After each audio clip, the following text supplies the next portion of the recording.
Ukiniona niko hapa, ujue nipo kwa sababu. Sio nipo tu.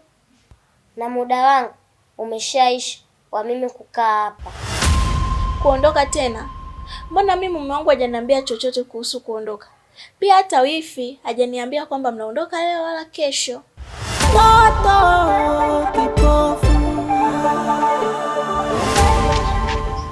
Uncle. Samani.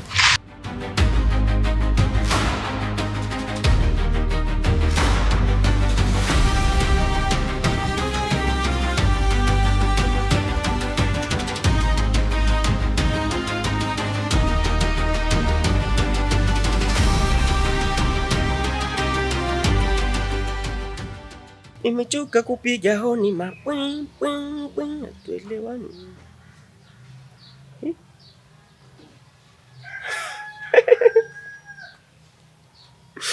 Ndugu yangu.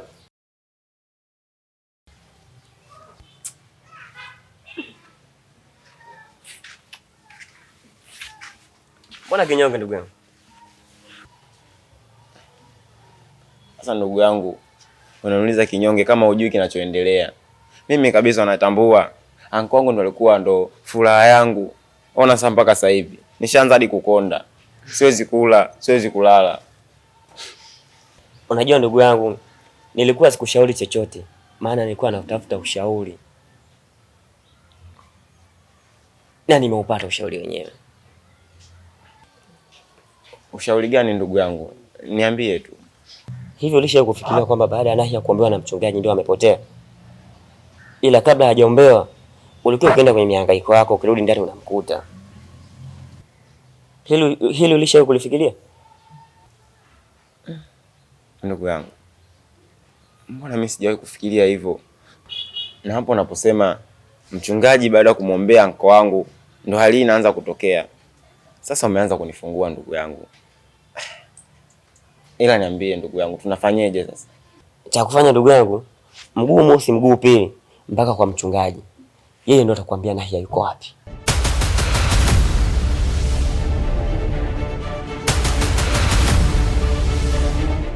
Basi sawa ndugu yangu, nashukuru sana kwa ushauri wako.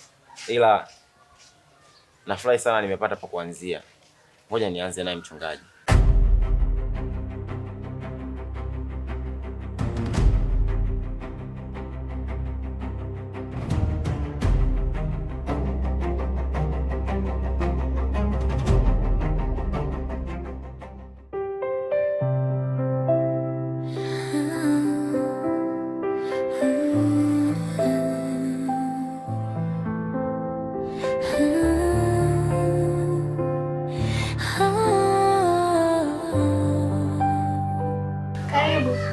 Nipe upendo wako, nikuoe upendo wangu, nikuonyeshe kwa nini najua kupenda na kukea. Mpe, usiogope.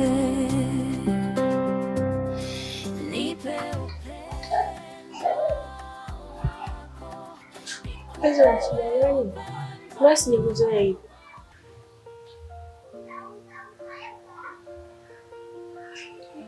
Ni maisha tu. Maisha yanakufanya ili uokoe mimi kwa kiasi kwamba mpaka umenishangaza mpaka mimi sijakuzoea kabisa hivyo.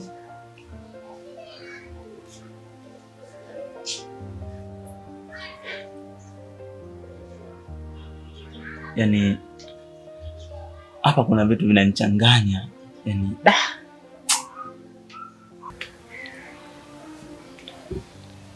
Please nakuomba niambie. Nini kinakusumbua? Ndio unanitisha.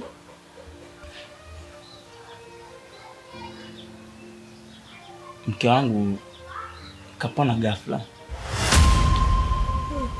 Wow, unataka kumaanisha kwa amepona? Sasa si ni jambo la kumshukuru Mungu. Kwa sababu maradhi alikuwa anamsumbua mkako ni maradhi ambayo alikuwa hajulikani shida ni nini.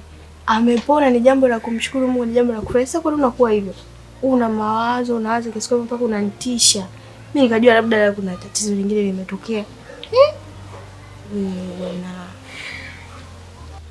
Unajua kapona, ila sio kwamba kapona labda nimefanya taratibu fulani, nimemchukua nimepeleka hospitali, umeona? Hapana. Ila akaponyeshwa na mtoto, na mtoto mwenyewe si mtoto tu, ni mtoto kipofu. Hii inanichanganya sana. Kipofu? Na mbali na hivyo bado hata biashara zangu haziendi, yani kitu chochote hakiendi, hakisogei, yani mpaka nachanganyikiwa. Tuachane na hayo. Mimi sidhani kama hilo ni jambo la kufanya ukawa kwenye hali hiyo. Sio, unanielewa? Upasue, sio kwa hivyo nafikiri mimi nitakuaje. Usiwe hivyo. Wewe ni mwanaume, unapaswa kujikaza, unapaswa kuwa na nguvu. Sawa? Nakupenda sana, sipendi uwe hivyo.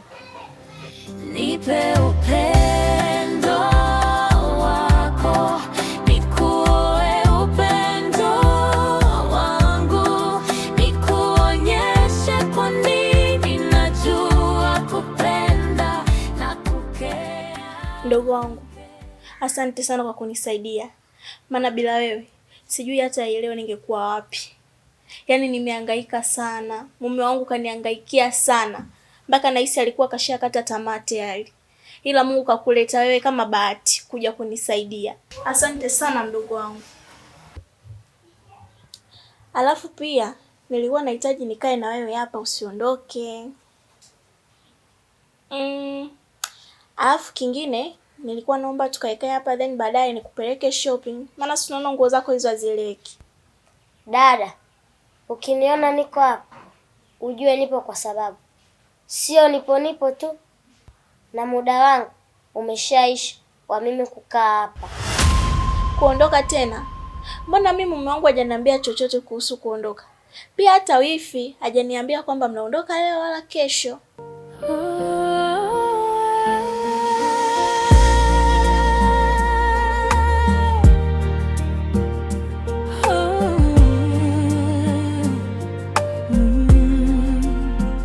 Mimi ni mtoto kipofu, naishi kwa imani.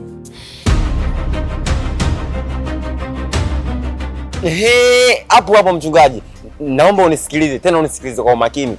Unajua unanifanya mimi mtu mzima sina akili. Sasa sikia, mimi najua wewe unajifanya mchungaji, mtumishi wa Mungu, kumbe ni mtumishi wa shetani. Sikia, mimi sina maneno mengi, ila nahitaji kitu kimoja tu. Namtaka anko wangu. Maana ulijifanya sana unajua kuombea watu. Sikia, mimi sitaki kuelewa. Namtaka anko wangu sasa hivi.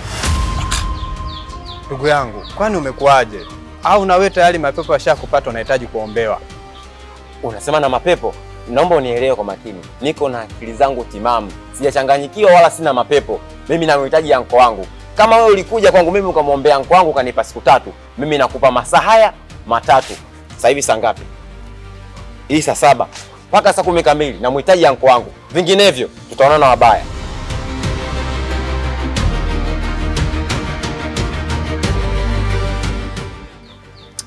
Mungu msamehe. Alijui alitendalo. Da.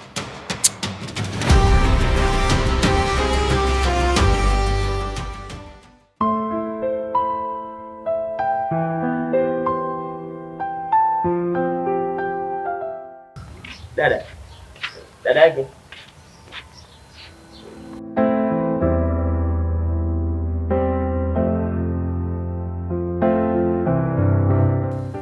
Nikajua na kufananisha, kumbe ni wewe. Ndiyo, ni mimi. Za saizi Salama. Nisikupotezee muda, tunaweza tukaenda wote huko na kwenda? Hapana, hata usijali. Wewe ongea tu hapa na kusikiliza, maana na wewe yuko ninakwenda.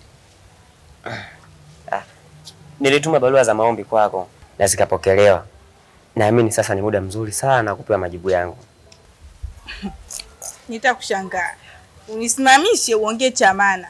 Yaani muda wote unawaza mapenzi tu. Vitu vingine hata uwazi mzangu. Hapana. Kama ndio hivyo, Yaani kwanza leo ukiniona leo usinisimamishe kama unacha kuongea chamani.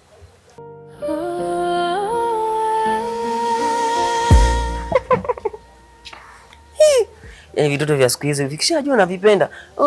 Mistaki. Si useme tu kama unanipenda. Kuja tuone tamati itakuwaje. Mtoto kipofu naishi kwa imani, ingawa giza.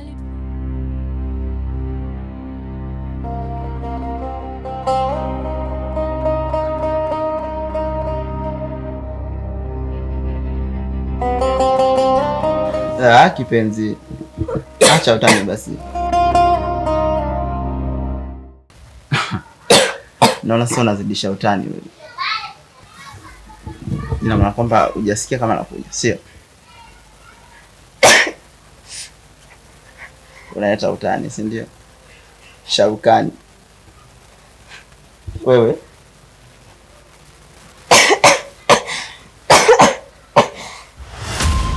what? Unaumwa? Mpenzi.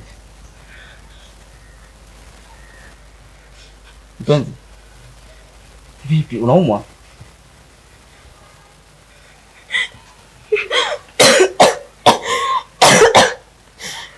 Shida nini?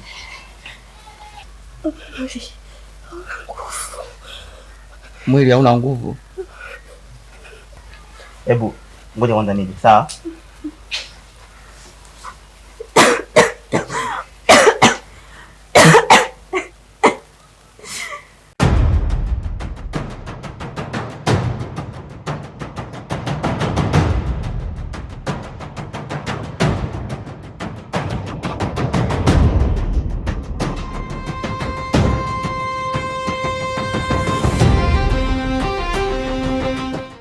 Mwanangu, mtoto si umwache hapa mwanangu? Sasa mwanangu, siku zote huyu mtoto hatuwezi kumkuta hapa. Mwanangu, kama kuyamunya tumeshayamunya tayari. Hapa cha kufanya tutafute jinsi tuweze kufika maskani. Wasemaje? Mwanangu sasa sema nini mwanangu, maisha kweli au vipi bwana? Tusipoteze muda, maisha kweli unajua. Ile siku tulipita hivi kama unakumbuka au vipi? Sasa leo kama vipi tupite hivi, wenda tukapata njia kule mtaani mwanangu, maisha kweli tumezurura sana dadu ujue. Watu jichenge bila kupoteza muda familia. Wasemaje mwanangu? Tuondoke dadu.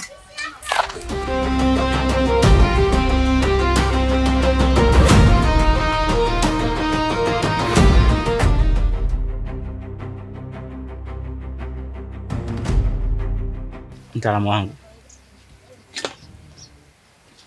mimi leo nimekuja tena nikiamini kwamba wewe ndio kimbilio langu la mwisho. Yaani hapa nilipo mtaalamu, sielewi, nimechanganyikiwa. Na pia kwenye mafanikio yangu unahusika pakubwa sana. Mtaalamu, mimi huko nyumbani sielewi. Yaani huwezi amini, maradhi aliyokuwepo nayo mke wangu yamehamia kwa mchepuko wangu. Biashara zangu haziendi, nyumbani kwangu wanaingia watu wa ajabu. Yaani unashangaa mtu kaingia vipi? Unashangaa tu ghafla mtu upo ndani. Naomba unisaidie mtaalamu wangu.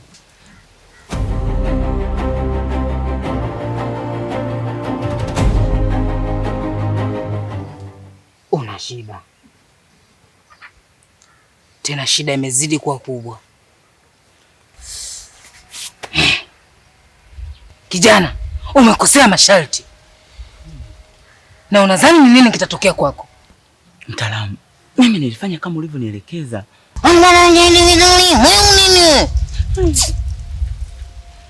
Nisikilize nikwambie. Hapa kinachofuata ni kitu hiki kimoja tu.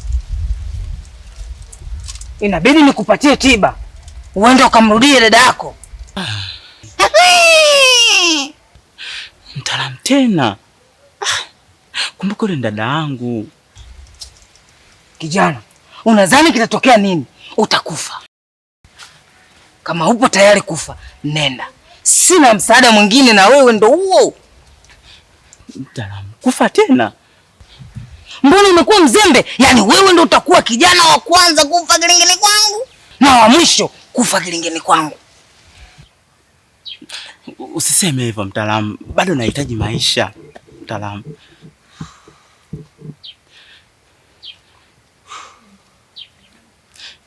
Angalia vizuri hapo. Naona kiza. Sikuoni hapa mimi.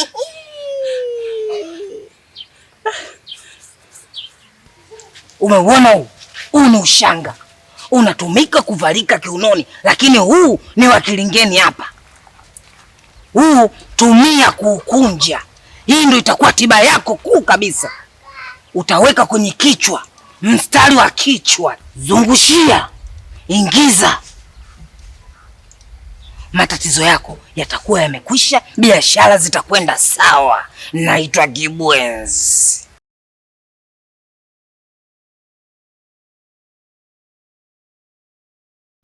Kamata.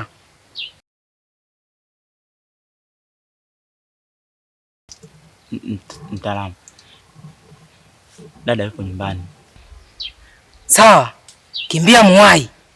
Fanya haraka. Elewa kichwa.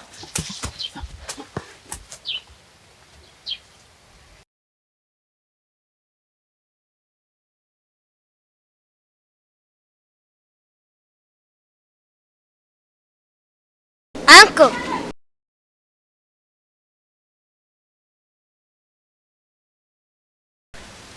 Anko.